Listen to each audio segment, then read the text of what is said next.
Howdy y'all, Wyrm here. Welcome to the first of a new series of videos I'll be making that focuses on recapping the lore and story as we approach Endwalker, serving as a kind of refresher of plot points, backstories and storyline concerning and impacting Endwalker's story.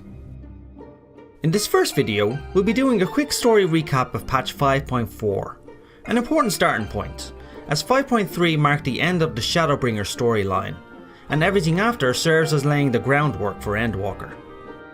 In future videos, I'll be focusing on patch 5.5, as well as major parties and plot points specifically. Okay, here we go. The story of 5.4, Futures Rewritten, begins with the Scions having recovered from their journey back from the First.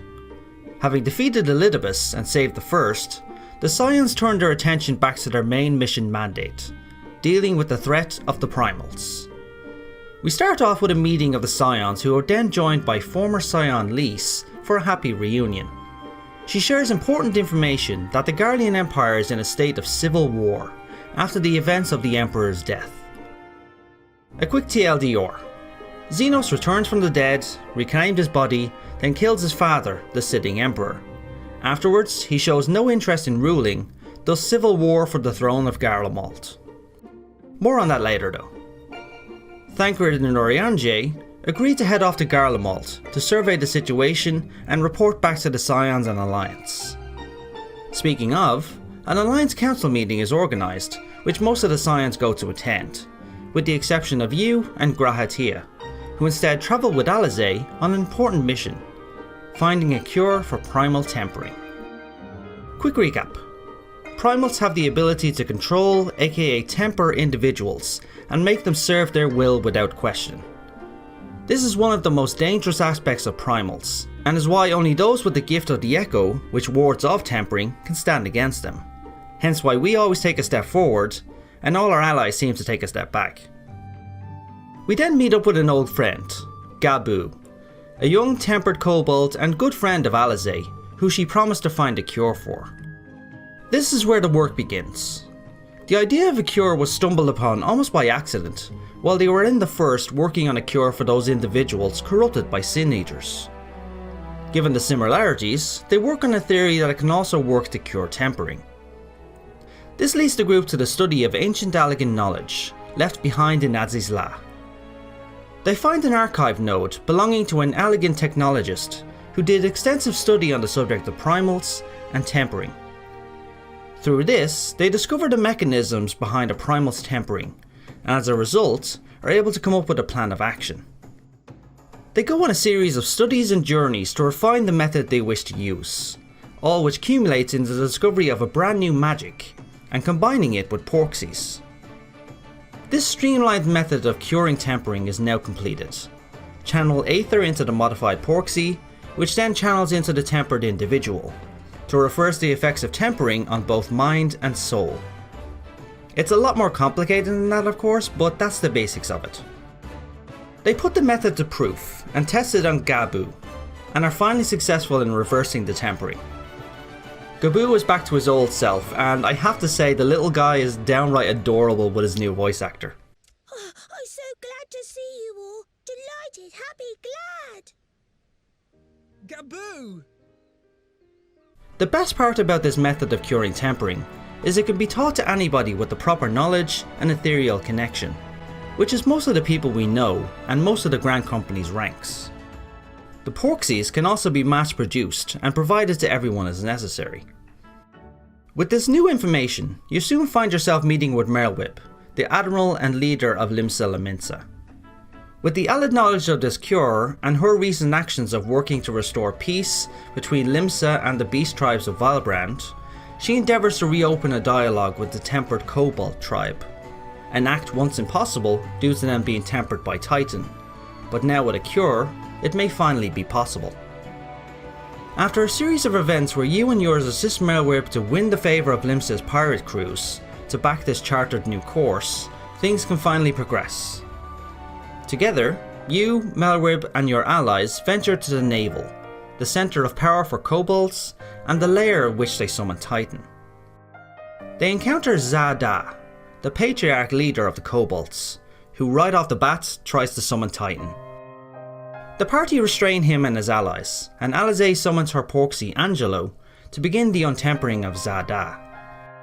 After a fierce fight, the party are successful in curing Zada, who immediately comes to his senses and feels great remorse over all the actions he's taken in Titan's name, but at the same time is very aware of the suffering his people have endured at the hands of man. In particular, he feels resentment towards Limsa Lominsa for breaking their treaty in the past, and is unwilling to fully trust us. Merweb then gives him a chance to exact revenge if he pleases, but after a heartfelt plea from Gabu, and some very wise and amazing dialogue from Merweb, Zabu calms down and senses the truth of her words. Then he agrees to give peace a chance once more. This is a major step in the right direction. Armed with a weapon to finally fight against the Primal's influence, and a positive dialogue opened with the Cobalt beast tribes, things couldn't look brighter. Until we're greeted by a Maelstrom officer, who asks us to follow him, and what we see is a massive tower which seems to have just appeared out of nowhere. While everyone looks on in both awe and confusion at the colossal structure before them, the Admiral receives word that this isn't the only one. The towers have suddenly appeared all over Eorzea. Trouble is afoot, and you and your allies head off to Al Amigo to help out with all this madness. Lys barely gets out a hello how you do before a new antagonist shows his face. Meet Fandaniel, an Ascian and leader of a group called the Telephory. Fandaniel is a rather blunt and straightforward character compared to other Ascians we've met, and tells us his endgame right then and there: to destroy the world and to recreate the final days. Another recap. The original Final Days was a series of cataclysmic events that happened in the original world long ago, one which nearly wiped out the ancient Ascian civilization until they summoned Zodiark to save them. Not happy about the cost of this, which was the lives of most of their remaining population, another Ascian faction summoned Hydaelyn to banish Zodiark. After a huge battle, Hydaelyn smacks Zodiark so hard she splits him into shards along with everyone and everything. I'm joking, of course, except for the splitting part. Hydaelyn's power is the power to divide, so she shatters Zodiark, the world, and all life into multiple shard worlds, which is why we have multiple worlds today. It's so much more complicated and detailed than this, but that's the fast TLDR. Fandaniel goes on a bit of a madman rant until we try to capture him, and then a massive dragon, Lunar Bahamut, which has been towering behind him this whole time, sets the roof on fire and then flies off with Fandaniel, but not before stating, but I nearly forgot. I have a message for you. My esteemed patron, Lord Zenos, eagerly awaits you at the heart of the chaos. If you're wondering what Lunar Bahamut is, I'll be getting to that in my next video. Long story short, he's another primal variant of the original Bahamut, that was also the inspiration for the summoning of the Elder Primal Bahamut. In the aftermath of all this, knowing you have Fandaniel and a new dragon to contend with, Kryl and Tataru state they plan to get Estinian's aid. Good news for us, because everybody loves him. We quickly cut back to Lys, organising a reconnaissance of the tower in Al Amigo, when one of the scouts returns, however in a somewhat zombified state. The man having been tempered, but instead of uttering a war cry for a primal, he yells,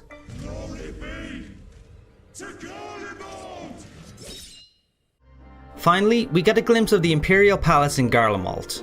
Zenos and Fandaniel have a quick discussion about the events that took place, and how their plans are moving forward. As for Zenos, gearing up for his fated reunion with his bestie, aka you, declares he needs to find a new weapon suited for such a reunion, and discards, steps on and breaks his favourite sword. Didn't even desynthesize it or put it in his glamour dresser. What a waste. And that's pretty much everything for patch 5.4. It kind of felt like everything we did before Fandaniel and those towers showed up was massive news and years in the making, only for bowl cut fail Daniel to ruin everything. But anyway, that's the main story and events of patch 5.4. The patch contains so much more outside the main story, but I'll be getting to that in future videos.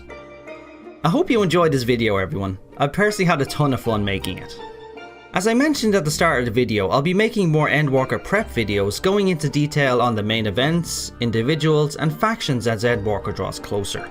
Should get you fully up to speed by November. If you enjoyed this video, hit that like button, and importantly, leave a comment with your personal opinion. Finally, hit that subscribe button to stay tuned for more of my videos. I mean, you don't have to, it would be nice, I don't pay your sub, but it helps me grow whatever this channel plans to turn into. Thanks all, and now, as always, have a good one.